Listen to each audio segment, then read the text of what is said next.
اللہ اکبر۔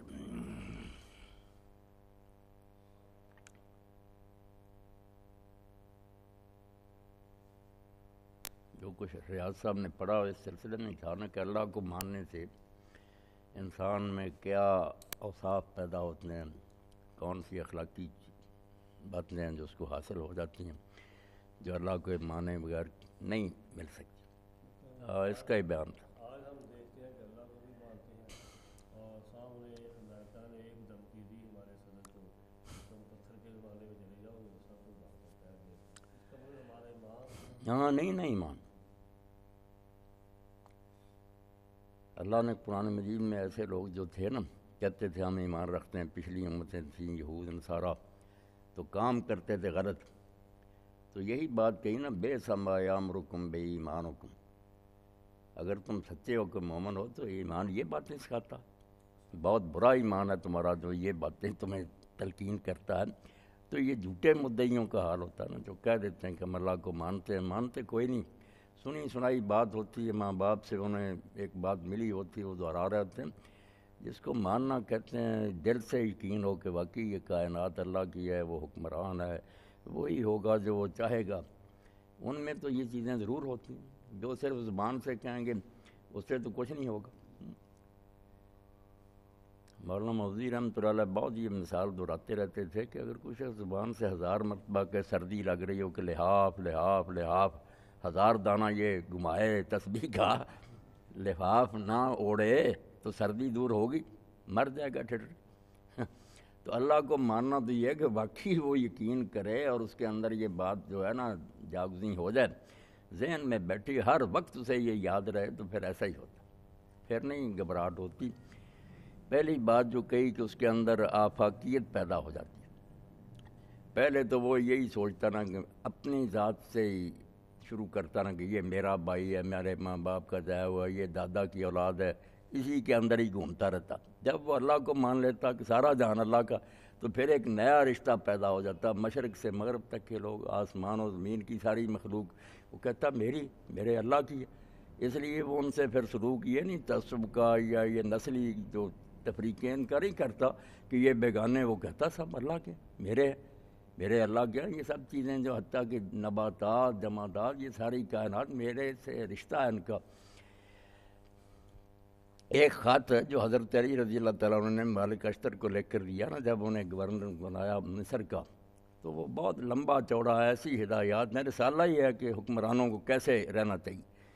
تو اس میں یہ بات ہی سمجھائی کہ تم وہاں جا رہے ہو تو لوگ جتنے بھی ہیں صنفان، 2 قسموں سے باہر تو نہیں ہو سکتے، 2 ہی کیٹیگریاں ہوں گی، اما نذیر القا فی الخلق، مسلمان نہیں بھی ہوں گے تو تیری طرح اللہ کی مخلوق ہوں گے، یہ رشتہ تو ہے نا، وہ بھی اللہ کے پیدا کیے ہوئے ہیں، تم بھی اللہ کے، غیر مسلموں سے بھی اس طرح رہو کہ اللہ کی مخلوق تو ہیں۔ وَإِمَّا خُلَّقَ فِي الدِّينِ، اور کچھ وہ ہوں گے جو اس کے ساتھ دینی بھائی بھی ہوں گے تیرے، ان کا تو اور حق بڑھ گیا۔ تو پھر مسلمان جب اللہ کو مانتا نا، قرآن مجید میں اور حدیث رسول میں جب ہم دیکھتے ہیں کہ کئی مرتبہ واقعی خلاصہ کے طور پر لمبی چوڑی بات کہنے کی بھئی اتنا ہی کہا جاتا، ایک شخص نے کہا اللہ کے رسول میں دین زیادہ نہیں تفصیل سے یاد رکھتا، مجھے تو خلاصہ آپ بتا دیں۔ آپ نے فرمایا قُلْ آمَنْتُ بِاللَّهِ ثُمَّ اسْتَقِمْ، اتنا کہہ دے کہ میں نے اللہ کو مانا پھر اس پر جم جا، دین تو سارا یہی ہے۔ قرآن پاک میں دیکھتے ہیں ان الذین قالوا ربنا اللہ ثم استقاموا، یا نہ نماز ہے نہ روزہ، جنہوں نے کہہ دیا کہ ہمارا رب اللہ ہے پھر اس پر جمے رہے، بس سب کچھ اس میں آ گیا۔ یہی بات ہے جو رسول کریم علیہ السلام سے فرماتے تھے نا کہ جس نے لا الہ الا اللہ کہہ دیا جنت میں داخل ہو گیا۔ اب ہماری بدقسمتی کہ ہم نے سمجھ لیا کہ لام الف ہے میں کوئی جادو ہے، وہ تو جس نے یہ اقرار کر لیا کہ اللہ میرا حاکم ہے اور میں اس کی رعیت ہوں، سارے مسئلے حل ہو گئے، وہ کیوں پھر غلط کام کرے گا، ہو جائے گا تو معافی مانگے۔ تو واقعی پھر اللہ کی مخلوق کافر ہوگی، مسلم ہوگی، جانور ہوں گے، حلال حرام بھی ہوں گے۔ دیکھیں نا جس نے کتے کو پانی پلا دی کہ خود پانی اس حال میں پیا کہ وہاں کنویں پر کوئی ڈول نہیں تھا، کوئی رسا نہیں تھا، زینوں سے وہ نیچے اتری عورت جا کر اس نے پانی پیا، باہر نکلی تو دیکھا کہ ایک کتا تھا، زبان اس کی باہر تھی، وہ گیلی مٹی چاٹ رہا تھا۔ اب اس کو ترس آ گیا کہ اللہ کی مخلوق تو ہے، تو اس نے اپنا دوپٹہ اتارا، جوتا جو تھا اس کے ساتھ باندھا، لٹکا کر پانی اس میں تھوڑا تھوڑا نکال کے لیے کتے کو پلایا۔ خبردار پیغمبر از حال مرد کے داور گناہ نے وہ ہو گیا۔ صحیح بخاری میں کہ حضور نے خبر دی کہ اللہ نے اس بندے کے گناہ معاف کر دیے۔ لوگوں نے پوچھا یا رسول اللہ یہ حرام جانور تو ان کو پانی پلانے سے بھی اجر ملتا؟ فرمایا ہاں، جس میں بھی اللہ نے جان رکھی ہے پلائیں، حرام ہے تو الگ بات ہے۔ کئی لوگوں نے تو کتوں کو زخمی دیکھا، پکڑ لیا، ان کا باقاعدہ پھر مرہم پٹی اور علاج کرتے رہے نیک لوگ۔ تو ایسی باتوں سے اللہ خوش ہوتا کہ میری چیز سمجھی انہوں نے کہ حرام اس نے کر دیا، یہ تو اس کا حکم ہے، مخلوق تو اللہ کی۔ تو جو دکھ دیتے ہیں پھر اللہ تعالیٰ کہتا تمہیں یہ خیال بھی نہیں آیا کہ میری چیز تھی تم اس کا کچھ لحاظ کر۔ تو واقعی ایمان باللہ میں یہ باتیں، اور جیسے کہا نا کہ وہ سر بلند بھی اتنا ہو جاتا کہ حکمران بھی اس کی نگاہ میں کچھ نہیں ہوتا۔ وہ جب اللہ کا ہو جاتا ہے، ایک نظم ہم پڑھا کرتے تھے کورس میں اردو کتابوں میں، رانا پرتاپ کا ایلچی۔ اکبر نے نا سب لوگوں کو جھکا لیا، رانا پرتاپ پڑا ہوا تھا، اب اس کا ایلچی آیا اس کے دربار میں، تو اس نے کہا کہ یہ رانا پرتاپ تو سر نہیں جھکاتا، جو دروازہ بنایا نا کہ اس میں سے ایلچی داخل ہو وہ چھوٹا تھا، کہ ایلچی داخل ہوگا پگڑی اس کے سر پر رانا پرتاپ کی دی ہوئی ہوگی، وہ جب جھکے گا ہم اس سے اپنے دل کو تسلی دے لیں گے کہ رانا پرتاپ ہی جھک گیا۔ مگر وہ ایلچی بھی دانا تھا، اس نے کہا یہ تو چال ہے، یہ پگڑی میری نہیں رانا پرتاپ کی دی ہوئی، یہ جھکانا چاہتا۔ اس نے پہلے پاؤں آگے کیے، سر پھر تو دانا، سر نہیں جھکایا۔ اللہ کا بندہ بھی جب اللہ کا ہو جاتا ہے نا، وہ پھر نہیں مخلوق کے سامنے بوش کیا، کسی کے سامنے بھی سر نہیں، کائنات اس کی نظر میں بالکل حقیر ہوتی۔ کہتا مجھ سے بڑا بندہ ہے حق۔ وہ دوسری بات بھی مولانا کی، متکبر بھی نہیں ہوتا، دوسروں کے سامنے ڈٹا ہوتا، اللہ کے سامنے بالکل مٹی ہو جاتا۔ اس کو تو جانتا نہیں کہ اس کے تو اشارے سے میں مٹ سکتا ہوں، ابھی حکم دے دے ختم۔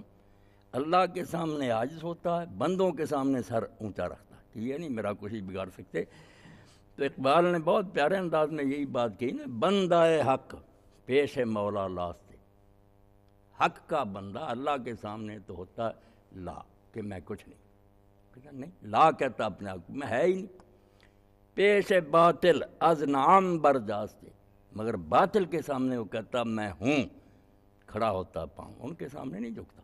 باطل کے سامنے نام ہوتا ہے کہ ہوں، ہاں میں ہوں، جب اللہ کی باری آتی ہے نہیں۔ یہ ہم قیام کرتے ہیں، سجدہ کرتے ہیں، نماز میں دو بڑے رکن ہے نا، قیام ہوتا ہے پھر سجدے میں چلے جاتے ہیں۔ اس کو بھی علامہ اقبال نے کس طرح سمجھا، کہتے ہیں قیام تمہارا ہے کھڑے ہونا سیدھے مخلوق کے سامنے، کہ مخلوق نہیں ہمیں جھکا سکتی۔ جلال کبریائی در قیامش، مسلمان جب کھڑا ہوتا ہے تو اس کے کھڑے ہونے میں کبریائی کا جلال ہوتا ہے کہ میرے سے بڑا کوئی نہیں ہے، مجھے کون جھکا سکتا، تمہارا یہ اقتدار اور دولت اور یہ لالچ مجھے نہیں جھکا سکتے۔ جلال کبریائی در قیامش، جمال بندگی اندر سجود ہے۔ اور بندگی کا جمال جو ہوتا ہے کہ اللہ کے سامنے میں کیسے عاجز ہوتا ہوں، خاک پر اپنا وہ سر حصہ رکھتا ہے جسم کا جس سے آرہا کوئی عزم نہیں، پیشانی مٹی پر رکھتا۔ رب کے سامنے تو جمال بندگی کا مظاہرہ کر کہ میں ایسا اچھا بندہ ہوں، تو لوگوں کے سامنے جلال کبریائی کا مظاہرہ کر میں کھڑا ہوں، مجھ کو نہیں کوئی جھکا سکتا، میں سیدھا ہوں۔ دین ہے نا، اس سے ہی انہوں نے یہ بات نکالی کہ بندہ مومن کو مخلوق کے سامنے تو سیدھا کھڑا ہونا چاہیے، اللہ کے سامنے بالکل جھکے ہونا چاہیے۔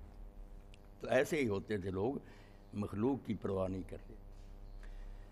سید ابوالحسن ندوی رحمۃ اللہ علیہ نے ایک واقعہ لکھا ہے کہ سلطان محمد تغلق ہے، نیک تھا، بڑا دیندار تھا، مگر ذرا سخت طبیعت تھا۔ وہ ادھر پانی پت کرنال کی طرف آیا تو وہاں ایک بزرگ تھے، ان کا مدرسہ تھا، طالب علم پڑھتے تھے، بہت دیندار تھے۔ تو جب آیا تو لوگ سارے ملاقات کے لیے گئے، مگر وہ بزرگ نہیں گئے۔ تو کسی چغل خور نے بادشاہ کے کان بھرے کہ یہ لوگ کیسے متکبر ہیں کہ آپ آئے ہیں تو ملنے کے لیے نہیں آئے۔ حکم دے دیا کہ انہیں دہلی پیش کرو۔ آپ چلا گیا۔ اب وہ لینے کے لیے جو گیا نا پولیس مین، وہ ادب کرتا تھا نیک لوگوں کا، وہ دروازے پر کھڑا ہو گیا، خادم سے اس نے کہا کہ میں ملنا چاہتا ہوں۔ جب اس نے جا کے اطلاع دی تو آپ نے فرمایا اگر تو کوئی حکم ہے سرکاری، وہ بے بس ہے تو آ جائے، اگر نہیں تو میں حکمرانوں سے مل کر کیا لوں گا، مجھے کوئی غرض ہی نہیں۔ اس نے کہا میں مجبور ہوں، حکم ہے، آیا بتلایا آپ نے، فرمایا ٹھیک، جا نماز کندھے پر ڈالی، بیٹے کو ساتھ لیا، چل پڑے۔ لوگوں کا الوداع کہا انہوں نے کہ محمد تغلق دربار میں ذبح کرا دیتا ہے، بڑا سخت ہے۔ تو شاید میں نہ ہوں، وہاں جب گئے نا تو ڈیوڑیاں تھیں، سپاہی کھڑے تھے، نیزوں والے، کہیں تلواروں والے، روب بنایا ہوا تھا، چلتے چلتے وہ بیٹا جو تھا نا وہ کچھ ڈر گیا۔ ماحول بادشاہی اس نے دیکھا کہ یہاں تو ایسا حال کبھی اس نے دیکھا ہی نہیں، تو آپ نے فرمایا بیٹا نور الدین العظمت للہ والکبریاء للہ، بڑا صرف ایک ہے، یہ بڑے نہیں۔ وہ کہتے ہیں جب ابا جی نے یہ بات کہی تو اللہ اکبر تو کہتے رہتے ہیں، مگر اس وقت مجھے یہ معلوم ہوا کہ یہ سارے جو ہے نا یہ بھیڑیں ہیں، میں شیر ہوں۔ اتنی دلیری آ گئی کہ ٹھیک کہا ابا جی نے، ان کے پاس کیا، اگر موت آئی ہے تو کوئی بچا نہیں سکتا، اگر نہیں کچھ بھی نہیں، الٹے لٹک جائے جیسے مولانا مودودی رحمۃ اللہ۔ جب اندر گئے تو لوگوں کو توقع تھی کہ سلطان ظلم کرے گا، مگر ہوا عجیب، ہاتھ ملایا اس نے، اپنے ساتھ تخت پر بٹھایا، پوچھنا شروع کیا، بڑے ادب سے پیش آیا، سب لوگ حیران رہے۔ آخر میں اس نے کہا کہ کوئی خدمت کا موقع دیں مدرسہ۔ انہوں نے کہا مدرسہ اللہ کی مدد سے چل رہا ہے، پہلے بھی آپ نے کوئی مدد نہیں کی، نہ ہم نے آپ سے مانگی، اس کی مدد سے اور توفیق سے کوئی ضرورت نہیں۔ مگر جب وہ رخصت ہو گئے نا تو اپنے خادموں سے کہا کہ یہ تھیلی لے لو، باہر جا کر انہیں پیش کرنا کہ سلطان کی طرف سے نذرانہ۔ انہوں نے پیش کیا، انہوں نے کہا نہیں بھائی میں ان چیزوں کو ہاتھ نہیں لگاتا۔ اب محمد تغلق نے کہا کہ مجھ سے بے شمار لوگوں نے ہاتھ ملائے ہیں زندگی میں، سب کے ہاتھ کامتے تھے، مگر جب اس مرد درویش نے ہاتھ ملایا نا تو میں صرف اپنے وقار کی خاطر چپ رہا، ورنہ میری چیخ نکل گی، اتنے زور سے ڈرایا بوڑھا۔ اور ساتھ کہا کہ اس کی یہ جو ہے نا دلیری، اس کا راز یہ ہے کہ اس نے پیسوں کو ہاتھ نہیں لگایا، میں نے باہر بھی بھیجے، یہ استغنار بے نیازی نہ ہوتی، محتاج سمجھتا مرا تو ضرور یہ بھی منتیں کرتا، مگر جب اس نے سمجھا اللہ دے گا، ہم نے کیا لینا ہے محمد تغلق سے، ہاں۔ تو یہ مولانا نے جو کچھ کہا، واقعی جب پڑھیں نیک لوگوں کی زندگی تو پھر پتہ چلتا جن کے اندر یہ تھا کہ اللہ ہے، وہ ایسے ہی تھے، ان سے زیادہ دلیر کوئی نہیں تھا، ان سے زیادہ کوئی بے خوف نہیں تھا، سارے ان سے ڈرتے تھے۔ انہوں نے کیوں ڈرنا تھا؟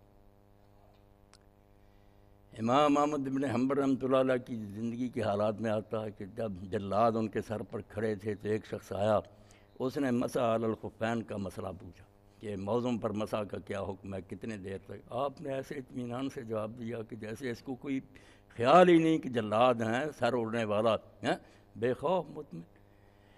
اللہ نے سورہ توبہ میں یہی بات کی کہ جو اللہ کو مانتے وہ کہتے ہیں کہ بھائی لن یصیبنا الا ما کتب لنا، جو کچھ ہمارے رب نے لکھ دیا وہی ہمیں پیش آئے گا، ہم کسی کی منتیں کریں تب بھی وہی ہوگا، نہ کریں جو اللہ لکھ چکا ہوگا وہ۔ اور ہمارا اللہ جو ہوا مولانا، وہ ہمارا کوئی دشمن نہیں ہے کہ اس نے غلط لکھا، اس نے ہمارے لیے وہی لکھا جو ایک پیارا لکھ سکتا، ہم اس کو محبوب سمجھتے ہیں۔ اللہ توکلنا، اس لیے ہم نے اپنا معاملہ اس کے سپرد کر دیا، نفع آئے یا نقصان ہم کیوں گھبرائیں، اس سے زیادہ ہمارا خیر خواہ کون؟ تو واقعی مولانا کا یہ مضمون ہے، ایمان پرور ہے، مگر وہی بات آپ کی کہ ہماری باتیں ہیں نا یہاں سے اوپر، ہاں، اس لیے ہر شخص پریشان ہوتا کہ ایمان کی یہ خوبیاں کہیں نظر تو نہیں آتی۔ ایمان ہو، اب کاغذ کے پھولوں سے تو خوشبو نہیں آ سکتی، سچ مچ گلاب کا پھول ہوگا تو خوشبو آئے گی نا، یہ باتیں جو ہیں ان سے تو نہیں کچھ بھی ظاہر ہوگا، ورنہ تو صحیح معنوں میں اللہ کو مانتے تو ایسے ہی نہ ڈر تھے، ان میں جرأت اور طاقت تھی۔ ان کا حال بھی یہ تھا نا، اقبال وہ لکھتے ہیں اسرار خودی میں کہ ایک یہ ابو علی قلندر رحمۃ اللہ علیہ ان کا ایک درویش تھا، ان کو بھیجا کہ جاؤ کو بازار سے سودا لاؤ۔ اب ایک بادشاہی نوکر سپاہی پھر رہا تھا بگڑے ہوئے، اس کے سر پر اس نے ڈنڈا مارا، درویش کی آنکھوں سے آنسو گر گئے، کہہ نہیں سکا کوئی، خواہ مخواہی غریب کو مارا۔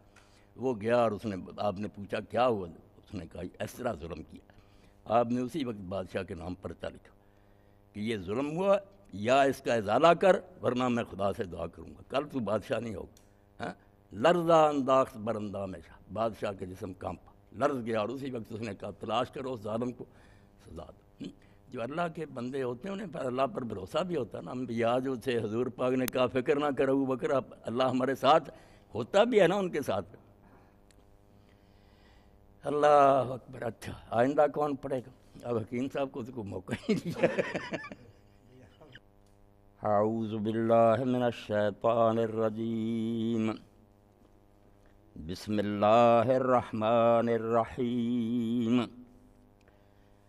والذین آمنوا وعملوا الصالحات سندخلهم جنات تجری من تحتها الانہار خالدین فیہا ابدا وعد اللہ حقا ومن اصدق من اللہ قیلا لیس بامانیکم ولا امانی اہل الکتاب من يعمل سوءا يجزى به ولا يجد له من دون الله وليا ولا نصيرا ومن يعمل من الصالحات من ذكر أو أنثى وهو مؤمن فأولئك يدخلون الجنة ولا يظلمون نقيرا ومن أحسن دينا ممن أسلم وجهه لله وهو محسن واتبع ملة إبراهيم حنيفا واتخذ اللہ ابراہیم خلیلا وللہ ما فی السماوات وما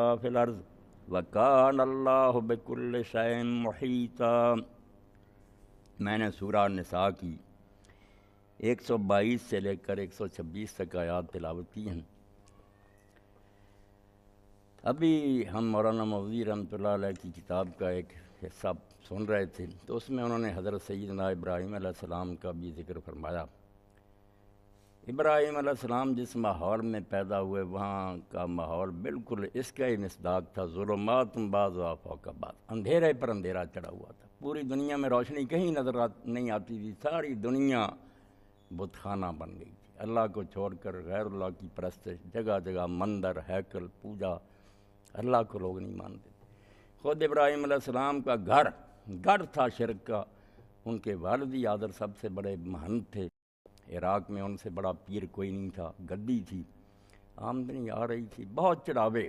اب بھی جو مندر وہاں سے برآمد ہوا ہے چاند دیوتا کا، بے شمار کوٹھڑیاں، ان گنت وہاں نوکر تھے، خادم، گائے آتی، اونٹ آتے، گلے آتے، پیسہ آتا، یعنی یہ حاضر ایسا نہیں تھا کہ کوئی بت بٹواتا جیسے ہم کہتے ہیں بکواتا تھا، ایسی نہیں بات تھی، وہ سب سے بڑا پریسٹ تھا، جو پیر تھا نا عراق کا وہ تھا، اس سے اوپر نمرود تھا، وہ سیاسی حکمران تھا، یہ مذہبی پیشوا تھا۔ اس لیے ابراہیم علیہ السلام اگر غلط راستے پر چلتے رہتے تو بنی بنائی گدی تھی، لوگ ان کے پاؤں دباتے، ہاتھ چومتے، عیش کرتے، ایک طرف ظالم حکمران تھا۔ ایسے حالات میں قوم بگڑی ہوئی، باپ گمراہ، بادشاہ ظالم، تو ایسے حالات میں ابراہیم علیہ السلام پیدا ہوئے، اور جب اللہ تعالیٰ نے انہیں دین سے آگاہ کر دیا تو پرواہ نہیں کی، حق کا اعلان کیا، اور ایک ایسا کلمہ کہا جس کے بارے میں اللہ فرماتا جعل کلمۃ باقیۃ، اپنے بعد وہ ایک یادگار کلمہ چھوڑ گیا، اور وہ یادگار کلمہ رسول کریم علیہ السلام اللہ اکبر کہہ کر ہاتھ باندھ کر کئی مرتبہ پڑھتے، پہلے نہیں پڑھا جیسے نماز سے پہلے لوگ وجہت وجہ نہیں، سنت سے یہی ثابت ہے، اللہ اکبر کہہ کر کبھی سبحانک اللہ پڑھتے، کبھی وجہت، یہ اعلان کیا اپنی قوم کے سامنے کہ انی وجہت وجہ للذی فطر السماوات والارض، میں نے ہر شے سے منہ موڑ لیا ہے، کسی کو نہیں مانتا، نہ سیاسی حکمرانوں کو، نہ مذہبی پیشواؤں کو، نہ ان مندروں کو، نہ یہ ستارے چاند اور سورج کچھ کرتے ہیں، میں نے اپنا رخ اللہ کی طرف کر لیا ہے، جس نے جب کچھ بھی نہیں تھا تو آسمان و زمین بنائے، بغیر مادے کے کن کہا اور یہ چیزیں بن گئی، وجہت وجہ للذی فطر السماوات والارض حنیفا، اور یہ بھی نہیں کہ میرا منہ کئی طرف ہے، نہیں، صرف ایک طرف ہے، از یکے گو وز ہما یک سوئے باش، یک دلو یک قبلہ و یک روئے باش، اسلام کیا لا الہ الا اللہ، ایک کا نام لے پھر ہر ایک سے منہ موڑ لے، ایک دل ہے، ایک قبلہ ہے، ایک ہی منہ ہے، بس پھر کئی طرف رخ نہیں کرنا۔ اسی لیے ہمیں بھی حکم ہوا کہ نماز کے وقت بھی، قربانی ذبح کرنے کے وقت بھی اللہ کے گھر کی طرف منہ کرو۔ اللہ نے اس کو بیت کیا کہ وہاں نہ کوئی قبر ہے، نہ کسی کا دربار ہے، اللہ نے کہا میرا گھر ہے، اس لیے اللہ کا گھر سمجھ کے ہم رخ کرتے ہیں۔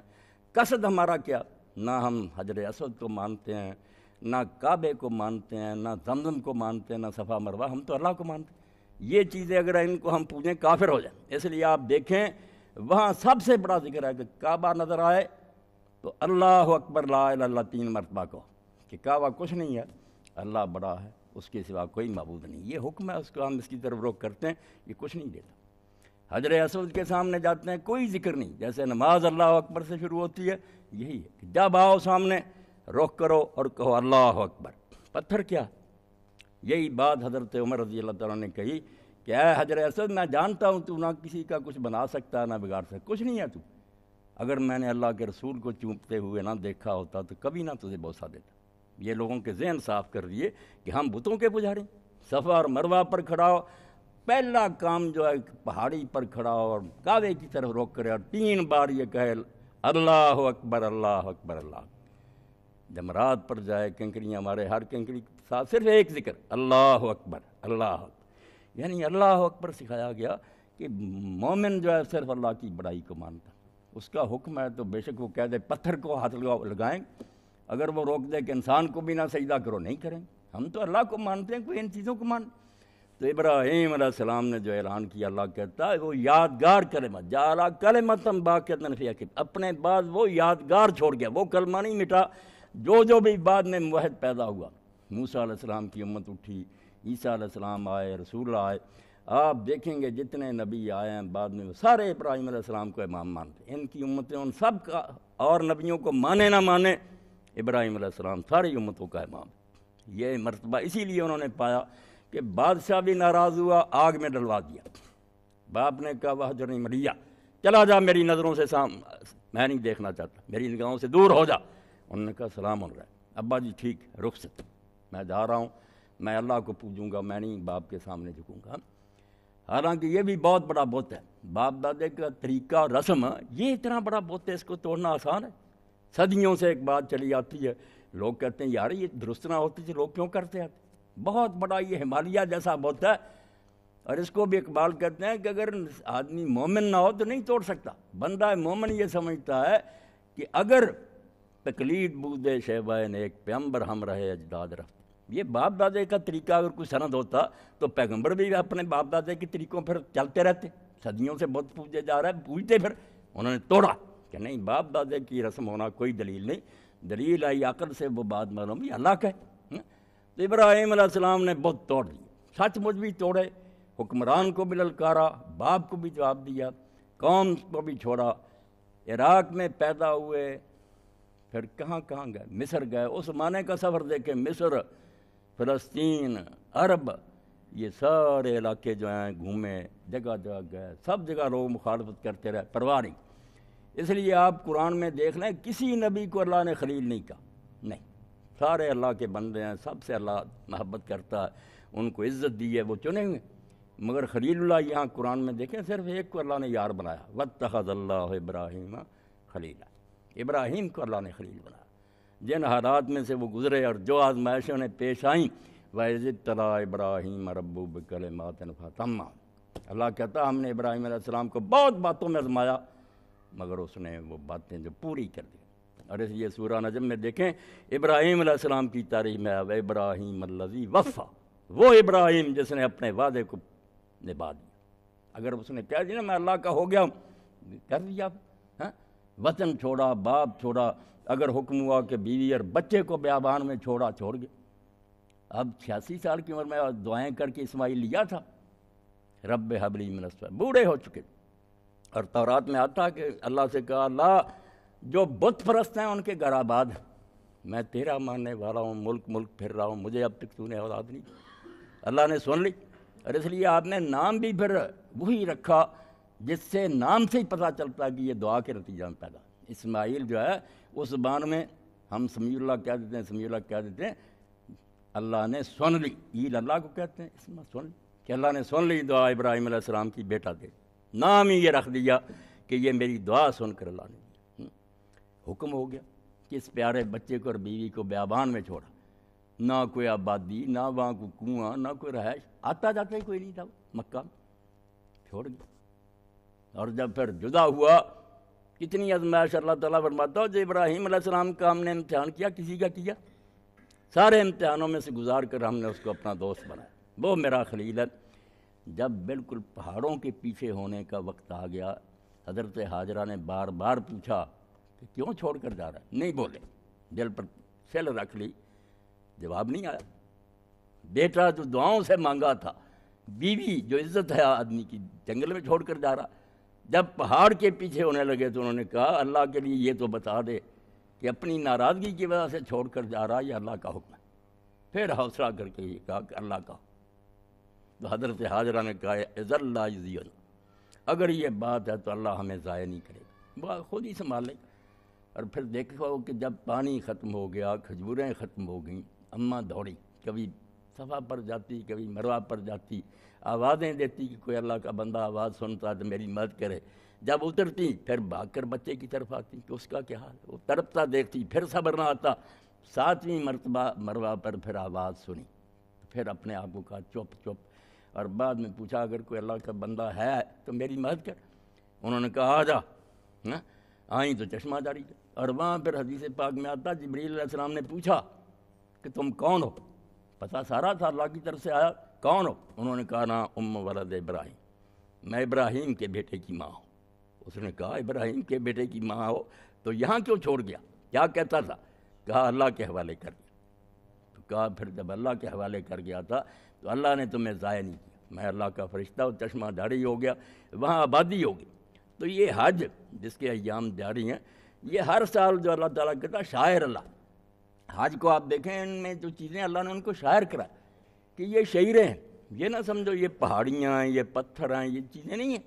یہ کچھ چیزیں یاد دلاتی ہیں، خود یہ کچھ نہیں ہیں، کچھ چیزوں کا پتہ دیتی ہیں، اشارے کرتی ہیں، اس رمز کی طرف انگلی اٹھاتی ہیں کہ اس سے یہ نقطہ سمجھنے کی کوشش کرو کہ پہاڑیوں سے تم نے دیکھا کہ جو آدمی کے بس میں صحیح کوشش، اپنی کوشش کرو. یہ غلط کہتے ہیں کہ ہاتھ پاؤں نہ ہلاؤ. نہیں، حضرت مریم کو بھی کہا تھا کہ تو تنے کو ہلا، حالانکہ تنا سوکھا ہوا تھا. فرمایا کھجوریں پھر میں گراؤں گا، ہلا تو صحیح نا، جو تیرے بس میں وہ کر. یہی حضرت حاجرہ نے کیا کہ باغی دوڑیں. بعد میں جو انہونی بات تھی وہ اللہ نے کر دی کہ پانی جاری ہو. یعنی تدبیر و تقدیر کا مسئلہ حل ہو گیا کہ جو انسان کو طاقت رب پہلے دے چکا اس کو تو برتنا کیوں ناشکری کرتا. ہاتھ پاؤں ملے ہلا، بعد میں اللہ نتیجہ پیدا کر دے. تو اللہ کہتا کہ حج ابراہیم علیہ السلام کی یادگار ہے. اس کا ایک ایک جو ہے نا قدم و زمین کا، وہ آدمی کو کچھ چیزیں بول بول کر بتاتا کہ جو اللہ کے ہو جاتے ہیں نا پھر اللہ اس طرح سنبھالتا. تو ابراہیم کو اللہ نے خلیل بنایا. اسی لیے کہتے ہیں کہ وَاتَّبَعَ کہ جو آدمی اپنے آپ کو اللہ کے حوالے کر دے، نیکوکار بن جائے، وَاتَّبَعَ مِلَّتَ ابراہیم حنیفا، اور ابراہیم کے طریقے پر چلے جو یکسو ہو گیا تھا، ہر طرف سے منہ موڑ کر صرف ایک اللہ کا بن گیا تھا، اور اللہ نے پھر اس کو اپنا خلیل بنا لیا. یہ صرف حدیث پاک سے پتہ چلا کہ رسول کریم علیہ السلام نے فرمایا اللہ نے ابراہیم کو خلیل بنایا، اور تمہارے وَلَٰكِنَّ صَاحِبَكُمْ خلیل، تمہارا نبی بھی اللہ کا خلیل ہے. یہ دو خلیل ثابت ہوئے، ایک قرآن سے، ایک سنت. اور کوئی خلیل نہیں، وہ اللہ کے پیارے ہیں، اچھے ہیں. خلیل جس کی گوڑی یاری ہے نا اللہ سے. اور ہمیں اللہ نے حکم دیا، آپ دیکھتے ہیں کہ طواف کعبہ ختم ہوتا وَاتَّخِذْ مِن مَقَامِ إِبْرَاهِيمَ مُصَلًّى، وہ پتھر موجود ہے جس پر ابراہیم علیہ السلام کھڑے ہوئے، اور اس پر اللہ تعالیٰ نے یادگار کے طور پر ان کے پاؤں کے نقش رکھ دیے. فرمایا ابراہیم کے کھڑے ہونے کی جگہ کے پاس جا کر نماز بھی پڑھو، اور مصلی کا معنی دعا بھی ہے، دعا کرو. دعا کیا کہ جو ابراہیم کو ملا تھا حصہ مانگو، کہ وہ اس خلت سے، اس یاری سے تھوڑا سا قطرہ ہمیں بھی نصیب کر. وہ تو اعلیٰ درجے کے خلیل تھے نا، مگر حصہ دے. اور اسی لیے رسول کریم علیہ السلام کے لیے بھی ہمیں ہدایت ہوئی کہ حضور کے لیے وہ مانگو جو ابراہیم کے لیے میں نے کیا. ہم کیوں درود میں حوالہ دیتے ہیں؟ اور اس دعا کے نتیجہ میں حضور خلیل اللہ بنے. اللہ کا خلیل امتحانوں سے بنا.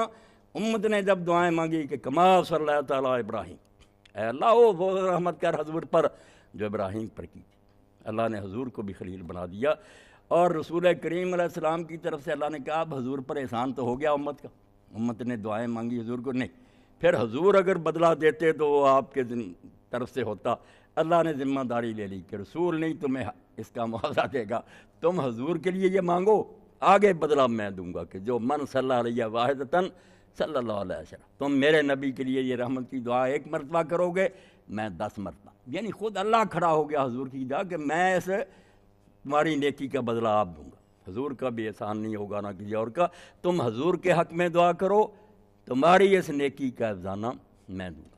اب مقام ابراہیم جو دیکھیں، ٹھیک ہے وہ پتھر بھی ہے، مقام ابراہیم ہے، مگر مقام ابراہیم ایک معنی بھی ہے نا کہ ابراہیم کو مرتبہ کیا ملا تھا، وہ مرتبے حاصل کرنے کی کوشش کرنا اصل یہ ہے۔ ہم حج کے لیے جاتے ہیں، کتابیں بنی ہوئی ہیں، صرف طریقہ کیسے جاؤ چکر، یہ کوئی بات نہیں کہ وہاں کیوں جانا ہے۔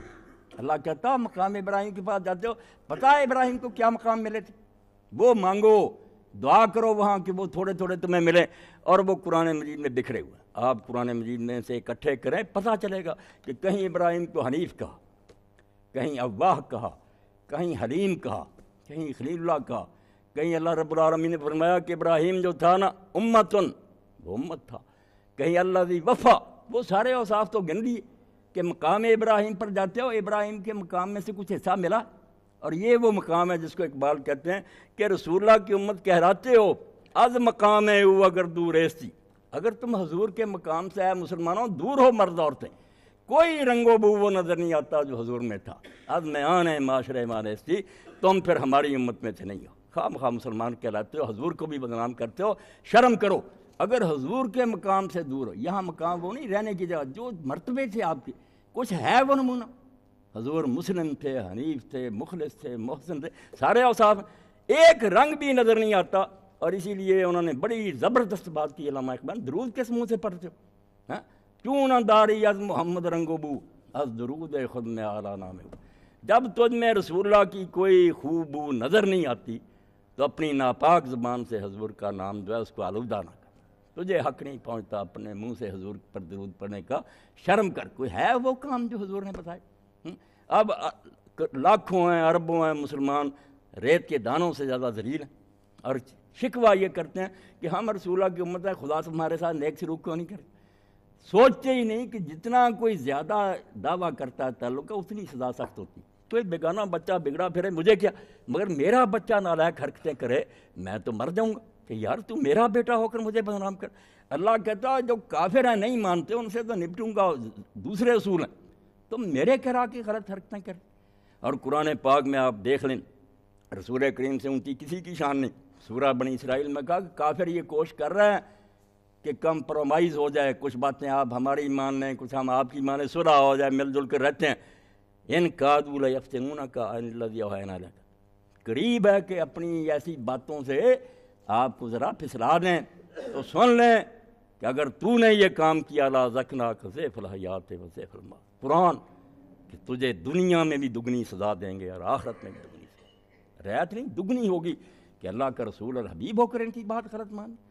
رسول اللہ کی بیویاں امت کی مائیں، کوئی عورت اس درجے کی نہیں جو حضور کی بیویوں کا تھا، مگر وہیں سورہ عذاب میں بتا دیا کہ تم نیکی کرو گی 2 گنا ثواب ملے گا، ایک اپنے عمل کا، دوسرا نمونہ ہو، ساری امت کی عورتیں تمہیں دیکھتی ہیں، وَمَن یَأْتِ مِنکُنَّ بِفَاحِشَةٍ، تم میں سے اگر کسی نے بری حرکت کی یضاعف لہا العذاب ضعفین، دوسروں کی نسبت دگنا عذاب دیں گے، وَكَانَ ذَلِكَ عَلَى اللَّهِ يَسِيرًا، تو سمجھنا نہ کہ نبی کی بیویاں ہونے کے لحاظ کوئی نہیں کرے گا، نہیں، فرمایا اللہ کے لیے یہ بات بالکل معمولی ہے، وہ نہیں دیکھے گا کہ نبی کی بیویاں یہ کون، دگنا عذاب۔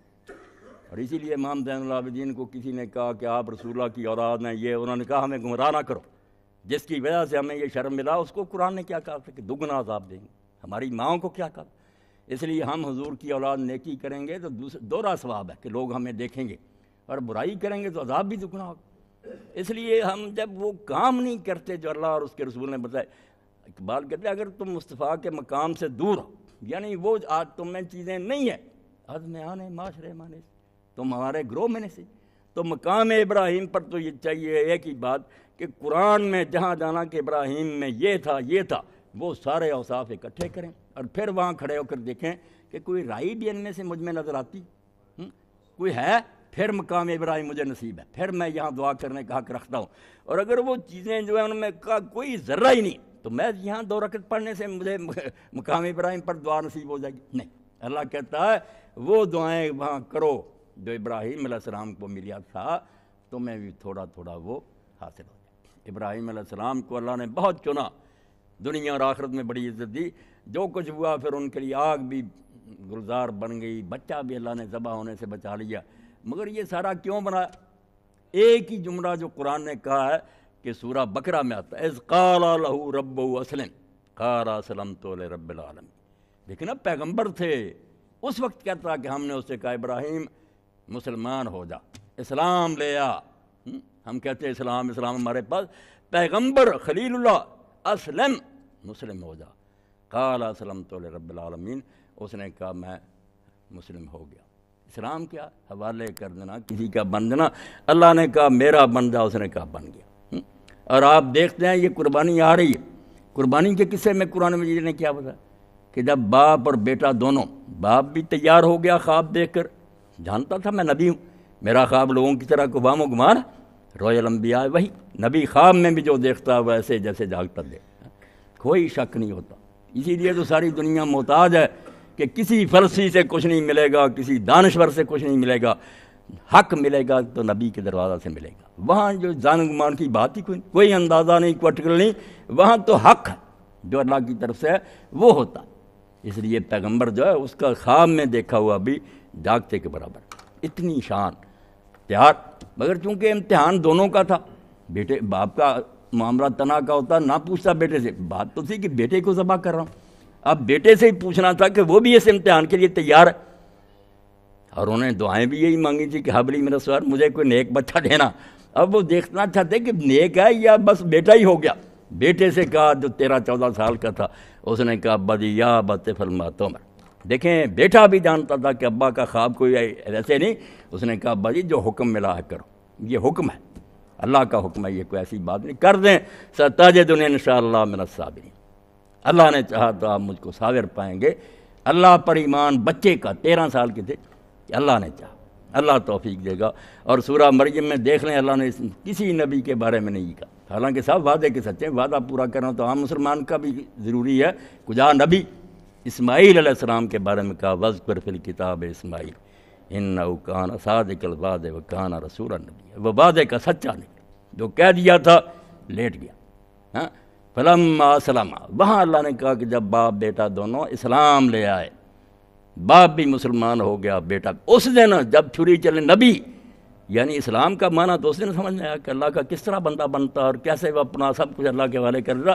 باپ نے اپنی پیاری متا عمر بھر کا سرمایہ کہ بیٹا ہے اب جوان ہے میرے بعد یہی دین سنبھالے گا، ہاں اس کے لیے ذبح کرنے کی تیار ہوگا۔ بیٹا فرمایا جب باپ بیٹا دونوں اسلام لے آئے، اب اسلام سستا ہو گیا، مسلمانوں کے گھر میں پیدا ہوتے ہیں مسلم، قرآن کا مذاق اڑائیں، پردے کا، داڑھی کا، نماز روزے کا، کہیں کہ لوگ بھائی یہ کرنا چاہتے ہیں اپنے گھر کرتے رہیں، لوگوں کو نہیں ہم کہہ سکتے۔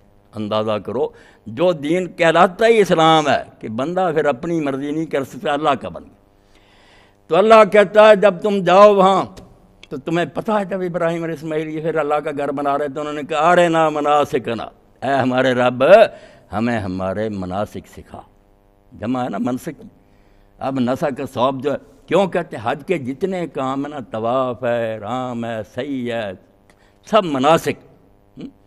نسک ثواب جب کہیں گے اس نے کپڑے کو نسک کیا، نسک کیا کیا پاک کر دیا، اس کا میل کچیل دور کر دیا۔ اس لیے کہا اللہ کے رسول نے جو حج کرتا ہے بے حیائی اور برائی کا کام نہیں کرتا، وہ اس طرح ہو کر آتا ہے جیسے ماں کے پیٹ سے پیدا ہوا، وہ دھل گیا کپڑا صاف۔ کوشش کرے نا کہ دھل کر آؤں، یہ تو نہیں میرا ہی گیا اور میرا ہی آ جائے، پھر وہ جو نا کہ گنگا گئے اور سارے پھر کر آئے۔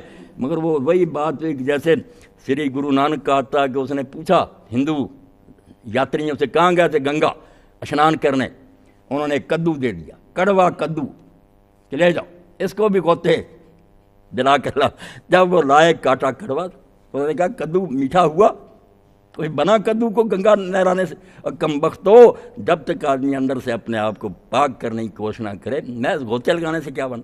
اب غوطے ہی لگاتے ہیں ہم، اشنان کرتے ہیں گنگا کی طرح، نیت کوئی نہیں بدلنے بلکہ آ کر الٹا بگڑ جاتے ہیں۔ ایسے حاجی کہ لوگ کانوں پر آتے رہتے توبہ توبہ یار، یہ حج سے پہلے کوئی نرم دل تھا، یہ تو بے رحم ہو گئی، بدنام کر دیا۔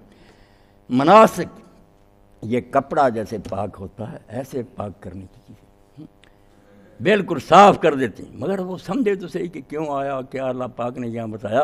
تو اللہ کہتا ہے اسلام سمجھنا ہے نا، تو وہاں دیکھو پھر کہ چھری گرے پر رکھ دی، باپ تیار ہو گیا۔ پھر اللہ نے کہا کہ آپ نے خواب سچ کر دکھایا، چھوڑ دیں بچے کو ذبح کر دیں، اور اس کو پھر قیامت تک کے لیے یادگار بنا دیا۔ یہ کام اتنا اچھا لگا کہ اب قیامت تک لوگ اس کی یادگار منائیں گے۔ تو ایک ایک چیز جو ہے نا دین کی، یہ بذات خود انسان کو سنوارنے کے لیے کافی ہے اگر ہم ان موتیوں کی قدر کریں. یہ گوہر بے بہا جس کو کہتے ہیں نا کہ ایسا موتی اس کا کوئی مول ہی نہیں، کوئی مول نہیں، مگر ہم سرسری سمجھتے ہیں جس کی وجہ سے یہ دین ہمارے لیے بھی کوئی کارآمدنی ثابت ہو رہا. غیر بھی مذاق اڑاتے ہیں کہ مسلمان نمازیں نہیں پڑھ رہے ہیں، سب کچھ وہ گیا، نماز و روزہ و قربانی و حج یہ سب باقی ہیں، تو باقی نہیں. مسلمان کہیں نظر نہیں آتا، رسمیں چل رہی ہیں، رسم ادا ہوتی ہے، وہ شے نہیں نظر آتی جو یہ دین بنانا چاہتا تھا. اس جیسے ہوتے تو تھوڑے ہی ہوتے نا، 313 ہی ہوتے تو میرا خیال آج بھی اسی طرح بدر کی طرح اللہ کرتا نہیں ہے. بس رسم ہے، روح کوئی نہیں.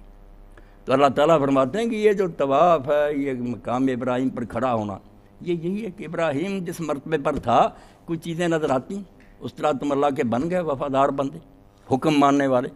اگر وہ اللہ کا ہو گیا تھا پھر اس نے کسی شے کی پرواہ نہیں کی، جو دینا پڑا دیا. اور جو بیٹا اس نے مانگا تھا، ہم تو اسماعیل پیش سر بنے. رومی کہتا ہے اسماعیل کی طرح اللہ کے سامنے سر پہ رکھ دے، زیر تیغ شاد و خندہ جان بدے، اس کی تلوار کے نیچے پھر خوشی خوشی جان دے. ہمیں یہ نہیں حکم ہوا کہ بیٹا کو آپ ہی باپ ذبح کرے، ہمیں جہاد کی صورت میں دے دیا کہ تلوار میری ہے، کافر کی نہیں. وہ تو ایک بہانہ ہے کہ وہ بے ایمان تمہارے سامنے آ گئے، تلوار تو دراصل میری ہے. میں دیکھنا چاہتا ہوں کہ میرے سامنے سر کٹواتے ہو یا نہیں کٹواتے. اور یہی ابو موسیٰ اشعری رضی اللہ عنہ نے کہا، جب صفیں درست ہوئیں، لشکر کھڑے ہو گئے، تو ابو موسیٰ اشعری رضی اللہ عنہ آگے بڑھے، انہوں نے کہا لوگوں سنو کہ یہ تلواریں نہیں، ان تلواروں کے نیچے جنت کے دروازے ہیں، جنت کے دروازے کھل گئے ہیں، داخل ہو جاؤ. تو ایک آدمی صحیح مسلم میں آتا جس کا لباس پھٹا پرانا تھا، شکل بھی کوئی اچھی نہیں تھی، اس نے حضرت ابو موسیٰ اشعری سے پوچھا کہ آپ نے کیا یہ بات رسول اللہ سے سنی ہے؟ تو آپ نے اپنے دونوں کانوں میں انگلیاں ڈالی اور کہا میرے یہ کان بہرے ہو جائیں اگر میں غلط ہوں، میں نے خود حضور سے یہ سنا کہ تلواروں کے نیچے جنت کے دروازے ہیں. مسلمان یہ نہیں سوچتا کہ یہ گردن کٹے گی، وہ تو کہتا جنت میں جانے کا وقت آ گیا. جب اس نے یہ بات سنی تو اس نے سارے دوستوں کو کہا السلام علیکم، اور گھس گیا، 6-7 کو قتل کیا، پھر خود بھی شہید ہو گیا. تو اللہ کہتا ہے یہ تلوار تو میری ہوتی ہے، میں امتحان کرتا ہوں، تم سر کٹواتے ہو یا نہیں. مگر وہ اسماعیل ہو، ابراہیم جیسے باپ ہوں، پھر ہی بات بنے. تو اللہ کہتے ہیں کہ مقام ابراہیم پر جب پہنچو تو وہاں دعا کرو، اس کو دعا کی جگہ بناؤ، دعائیں مانگو کہ جو اللہ ابراہیم علیہ السلام کو دیا تھا وہ تو بہت، مگر ہمیں بھی کوئی تھوڑا سا حصہ اس کا نصیب کر دے، وہ اصحاب ہم میں بھی جلوہ گر ہو جائیں. تو اللہ سے اگر یہ مانگیں گے تو اللہ ضرور دے گا. وآخر دعوانا الحمدللہ رب العالمین. اب محترم حکیم صاحب آپ کے سامنے درس حدیث پاک دیں گے. بسم اللہ الرحمن الرحیم. عن ابن عمرو بن العاص رضی اللہ تعالی عنہ قال رسول اللہ صلی اللہ علیہ وسلم خصلتان من كانت فيه كتب اللہ تعالی شاکرا صابرا ومن لم تكن فيه يكتبه الله لا شاكرا ولا صابرا. من نظر في دينه إلى من هو فوقه فاقتدى به ومن نظر في دنياه إلى من دونه فحمد الله تعالى على ما فضله به عليه كتبه الله تعالى شاكرا صابرا. ومن نظر في دينه إلى من هو دونه ونظر في دنياه إلى من هو فوقه فأسف على ما فاته منه لم يكتبه الله شاكرا ولا صابرا. أخرجه الترمذي. یہ ترمذی نے حدیث نبی کریم صلی اللہ علیہ وسلم کی روایت ہوئی ہے، حضرت عبداللہ بن عمرو بن عاص کے ذریعے سے ہم تک پہنچی ہے. وہ کہتے ہیں کہ رسول کریم صلی اللہ علیہ وسلم نے ارشاد فرمایا خصلتان من کانتا فیہ کتب اللہ تعالی شاکرا صابرا. جس شخص کے اندر یہ 2 باتیں ہوں گی، جس کے کردار میں یہ 2 چیزیں ہوں گی، اللہ تعالیٰ اس کو شاکر اور صابر لکھ دے گا. اس کا جو ہے شمار شاکروں میں ہوگا، اللہ کا شکر کرنے والوں میں اور صبر کرنے والوں میں۔ وَمَن لَّمْ تَكُونَ فِيهِ لَمْ يَكْتُبْهُ اللَّهُ تَعَالَىٰ شَاكِرًا وَلَا صَابِرًا، اور جس کے اندر وہ دونوں خصلتیں نہیں ہوں گی، جس کے کردار میں وہ دونوں باتیں نہیں ہوں گی، نہ تو اس کا شمار شاکروں میں ہوگا اللہ کے نزدیک، نہ اللہ تعالیٰ اسے صابروں کے زمرے میں شامل کرے گا۔ وہ دو باتیں کیا ہیں؟ من نظر فی دینہ الی من هو فوقہ، جس شخص نے اپنے دین میں اس شخص کی طرف دیکھا جو اس سے اوپر ہے، فاقتدی بہ، اس نے اس کی پیروی کی۔ ومن نظر فی دنیاہ الی من هو دونہ، اور دنیا میں اس نے اس شخص کی طرف دیکھا جو اس سے کمتر ہے، جس کے پاس مال و دولت، فحمد اللہ تعالی علی ما فضلہ علیہ، پھر اس نے اس پر اللہ تعالیٰ کا شکر کیا جو اس نے اس پر فضیلت دی اور اس کو دولت دی۔ قطع اللہ تعالیٰ شاکرا صابرا، اللہ تعالیٰ اس کو شاکروں اور صابروں میں لکھ دے گا۔ نبی کریم صلی اللہ علیہ وسلم کا یہ ارشاد، جس میں کہ آپ نے فرمایا ہے کہ ایک آدمی کے اللہ تعالیٰ کے یہاں شاکر و صابر ہونے کے لیے دو باتیں جو ہیں انہوں نے آپ نے نشاندہی فرمائی ان کی، شاکر اور صابر۔ اس کی اہمیت خاص طور پر کیوں یہ حضور نے ان کا نام لیا؟ شاکر دراصل یہ ہے کہ کسی کی نعمت کا شکر ادا کرنا، اگر کوئی بھلا کرے، اگر کوئی کسی کے ساتھ بھلائی کرے تو اس کا شکریہ ادا کرنا۔ اس شکریہ ادا کرنے کی عملی صورتیں بھی ہیں، اور کم از کم صورت یہ ہے کہ زبانی ہو۔ چنانچہ حضرت انبیاء جو ہیں، حضرات انبیاء، ان کے بارے میں بات صریحاً ذریۃ من حملنا نوح انہ کان عبدا شکورا، پیغمبر کی خاص صفت جو اس میں آئی ہے صرف یہ ہے کہ وہ شاکر تھے، شکر کرنے والے تھے۔ اسی طرح حضرت ابراہیم علیہ السلام کے بارے میں فرمایا کہ ان ابراہیم کان امۃ قانتا للہ ولم یکن من المشرکین شاکرا لانعمہ، کہ ابراہیم جو تھے وہ ایک بالکل اپنی جگہ ایک بجائے خود ایک امت تھے، ایک پورے گروہ کا کام، ایک پوری امت کا کام اور ایک ادارے کا کام ان کا جو کام تھا، شاکر لانعمہ، خاص صفت ان کی یہ فرمائی کہ وہ اللہ تعالیٰ کی نعمتوں کا شکر ادا کرتے تھے۔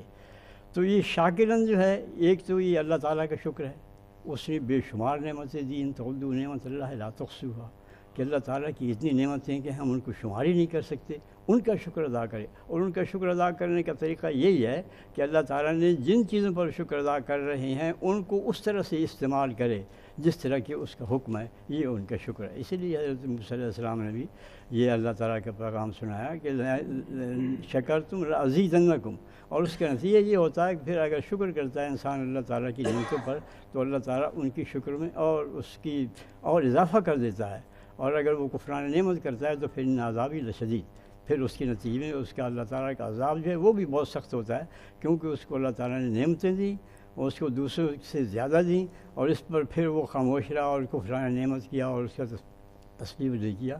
پھر یہ شکر صرف یہ نہیں ہے کہ یہ اللہ تعالیٰ کا ہی شکر ہے، بلکہ یہ ہے کہ اللہ تعالیٰ کے نبی کا یہ ارشاد بھی ہے کہ وَمَن لَّمْ يَشْكُرِ النَّاسَ لَمْ يَشْكُرِ اللَّهَ، کہ جو شخص لوگوں کا شکریہ ادا نہیں کرتا اس نے اللہ تعالیٰ کا شکر بھی ادا نہیں کیا، کیونکہ یہ تو ایک اللہ تعالیٰ نے یہ جو تعلیمات ہمیں نبی کریم صلی اللہ علیہ وسلم کی طرف پہنچائی ہیں وہ یہ ہے احسن، احسان کرنا، اچھے طریقے سے کام کرنا، اور جو احسان کرے اس کا اسی طرح سے بدلہ دینا، یا کم از کم اس کا شکریہ ادا کرنا، اگر اور کسی طریقے سے اس کا بدلہ نہیں دے سکتا تو اسی طرح سے اگر ایک شخص جو ہے، یہ نبی کریم صلی اللہ علیہ وسلم کے ارشاد کے مطابق ایک شخص یہ دیکھتا ہے کہ اس میں وہ دین کے معاملے میں وہ اس سے آگے ہے، اور پھر وہ اس کی تقلید کرتا ہے، اس کے پیچھے چلتا ہے اور یہ کوشش کرتا ہے کہ میں وہاں تک پہنچ جاؤں جہاں تک وہ پہنچا ہے۔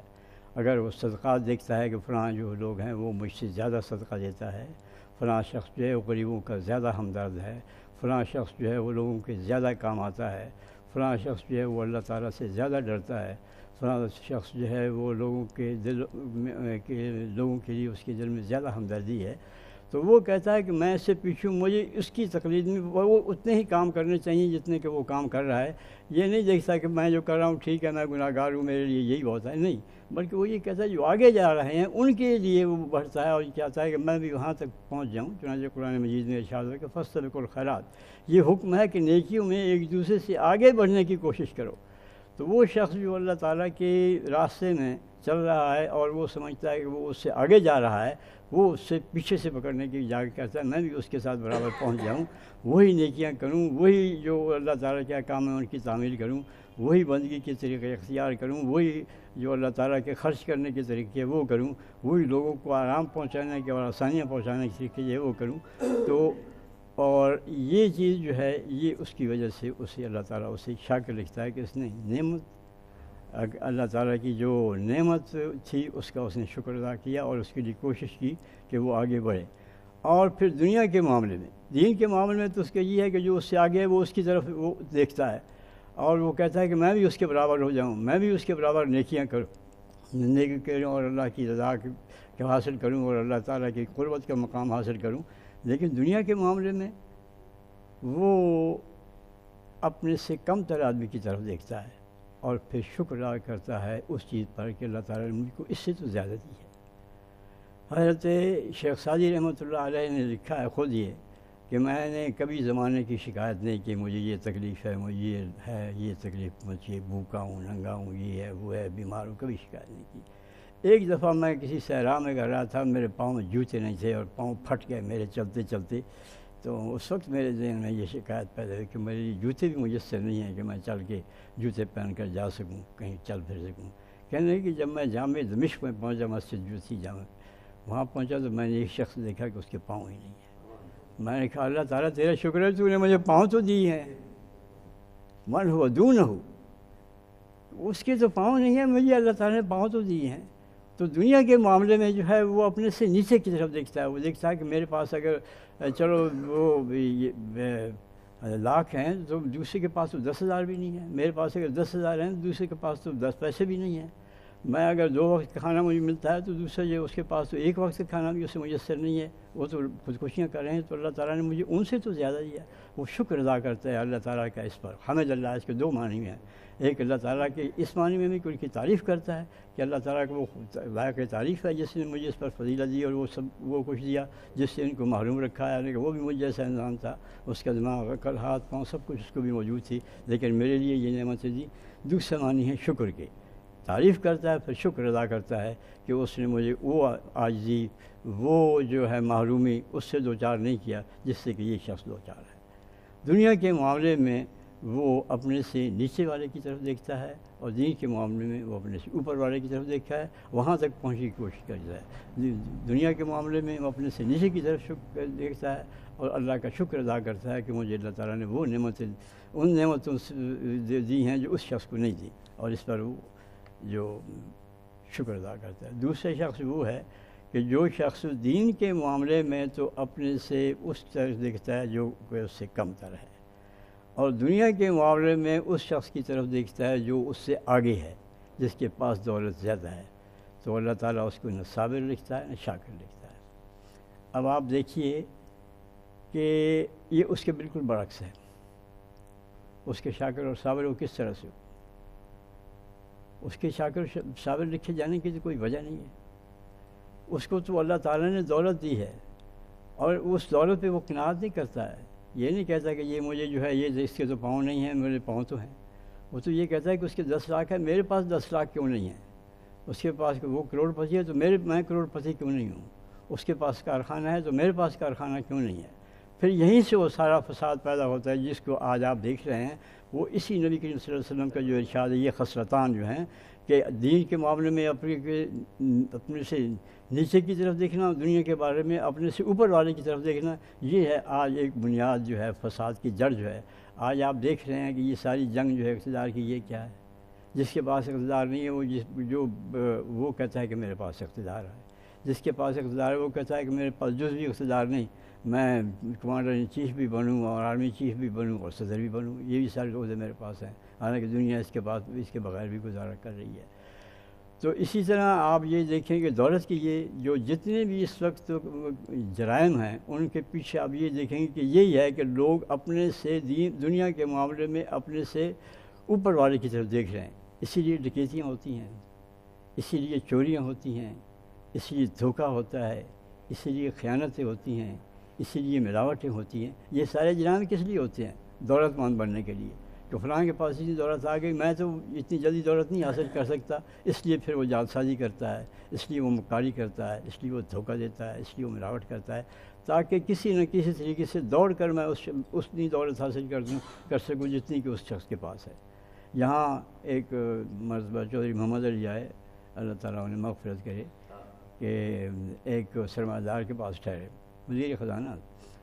تو کہنے لگے چودھری صاحب میں جو ہوں مجھے نیند نہیں آتی ہے.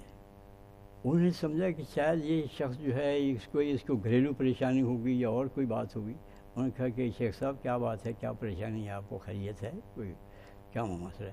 کہنے لگے بات یہ ہے کہ میرے 4 بیٹے ہیں اور ملے میری 3 ہیں. میں یہ چاہتا ہوں کہ ایک اور بھی مل اگر بن جائے تو ہر بیٹے کو ایک مل مل جائے. اب اس شخص نے یہ نہ سوچا کہ میری ملوں میں جو مزدور کام کرتے ہیں ان کے پاس تو کسی کے پاس مل نہیں ہے, ہزاروں سینکڑوں مزدور وہاں کام کرتے ہیں, ان کو تو اتنی مشکل روزی ملتی ہے جو کہ 2 وقت کا کھانا اور اپنے بیوی بچوں کا پیٹ پال سکے, وہ بھی تو ہیں. لیکن اس کو مل کی فکر ہے اپنے لیے, لیکن ان مزدوروں کے لیے یہ فکر نہیں ہے کہ آیا ان کی جو میں ان کو تنخواہ دیتا ہوں وہ اس سے ان کے گھر کے اخراجات بھی پورے ہوتے ہیں یا نہیں, وہ 2 وقت کی روٹی بھی اس کو صحیح طور پر میسر ہے یا نہیں, اس کو کھانا جو ہے وہ بھی کوئی ڈھنگ کا ملتا ہے یا نہیں, یا اس کو رہنے کے لیے کوئی مکان بھی ہے یا نہیں. اس کو یہ فکر ہے کہ میں ایک اور مجھے ملنی چاہیے, اور اس کے لیے اس کو نیند نہیں آتی ہے.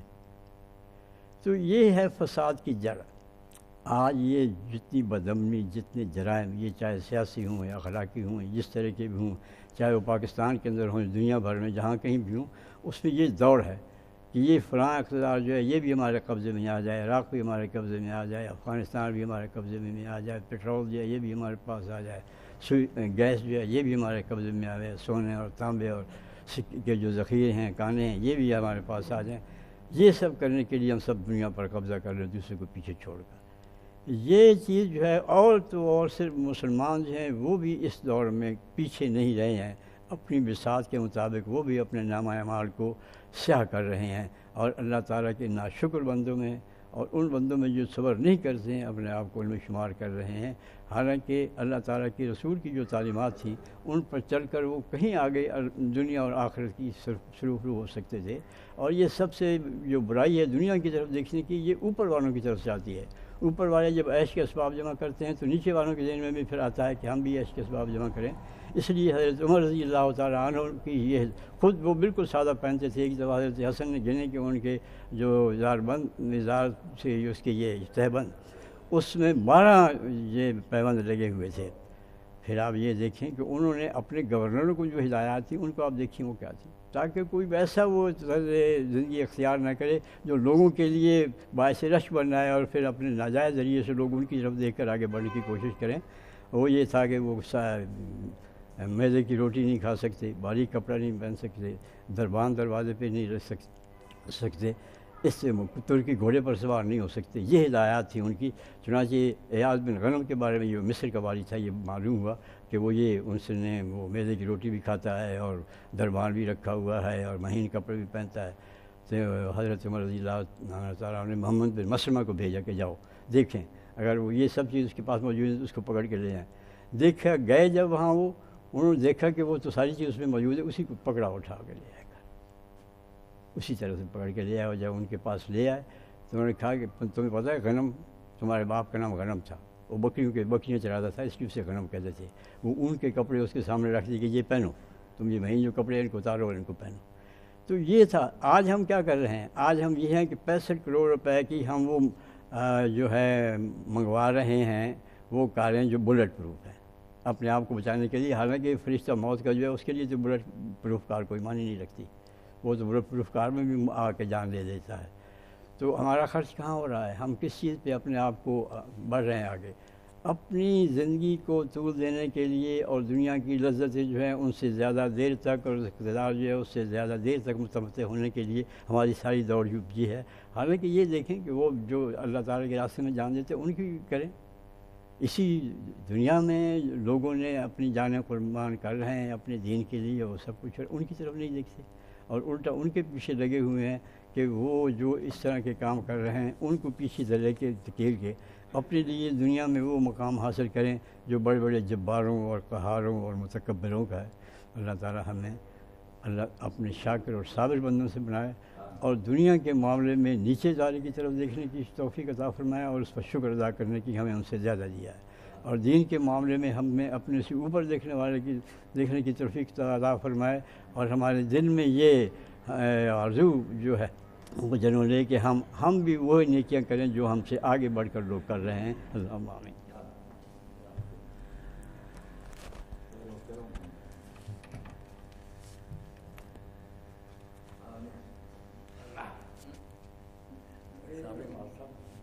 چھوٹی سی کتاب ہے جی، تحریک اسلامی کی کارکن محترمہ عامرہ احسان صاحب نے لکھا ہے، اس کا عنوان ہے غم کو تو ایسا۔ جیسے کہ صاحب نے بھی بتایا نا، پیپل کو دیکھتے ہیں زیورات کا غم، کپڑوں کا غم، ملوں کا غم، اس نے یہ بتایا کہ رسول پاک صلی اللہ علیہ وسلم نے ہمیں کیا بتایا کہ غم ہو تو کون سا ہو؟ صرف 10 روپے۔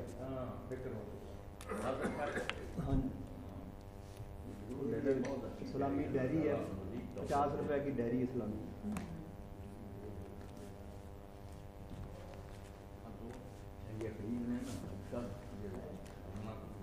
بہت اچھی ہے، بلکہ اس کو جمعہ میں بھی پڑھ کر لینا، اس کو بہت اچھی بات، ہم بہت ایسا یہ سارے ساتھی لے رہے ہیں، تحریک کو بہت اعلیٰ اور اچھی ہے جی۔ اللہ اکبر۔ بھی حکیم صاحب کو بجائے نا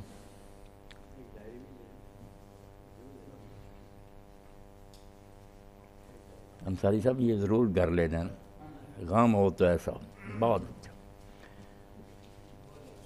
یہ غم تو ہر ایک کو لاحق ہونا چاہیے۔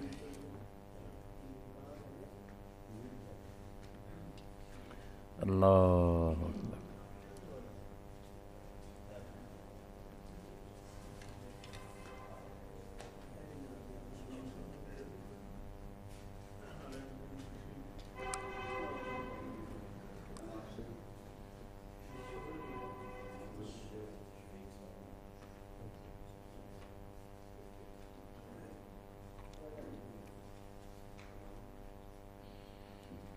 اللہ اجر دے۔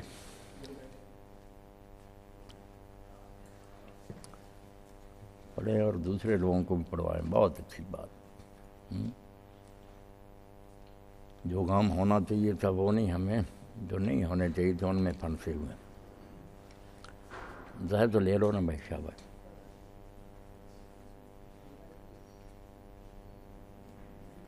اللہ اکبر جی۔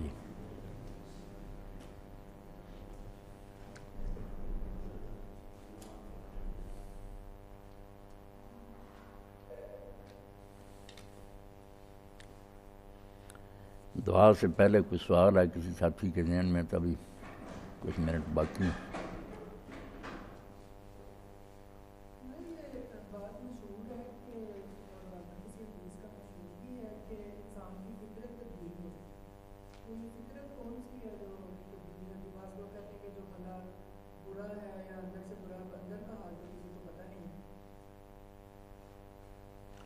میں سمجھ نہیں سکا سوال۔ ہم جی بات مشہور ہے کہ انسان کی فطرت تبدیل نہیں ہوتی، اور غالباً کسی حدیث کا بھی یہ مفہوم ہے، تو اس کا مفہوم کیا ہے صحیح، کہ وہ کون سی فطرت ہے جو کہ تبدیل نہیں ہوتی، کہ اگر انسان کوئی اگر برا ہے اور وہ برا ہی کام کر رہا ہے تو وہ اچھا ہو ہی نہیں سکتا ہے؟ بعض لوگ کہتے ہیں کہ یہ اندر سے برا ہے، اس سے اچھا ہو ہی نہیں سکتا، تو کیا اس کا صحیح ہے؟ ہاں ایسا ہی کہتے ہیں۔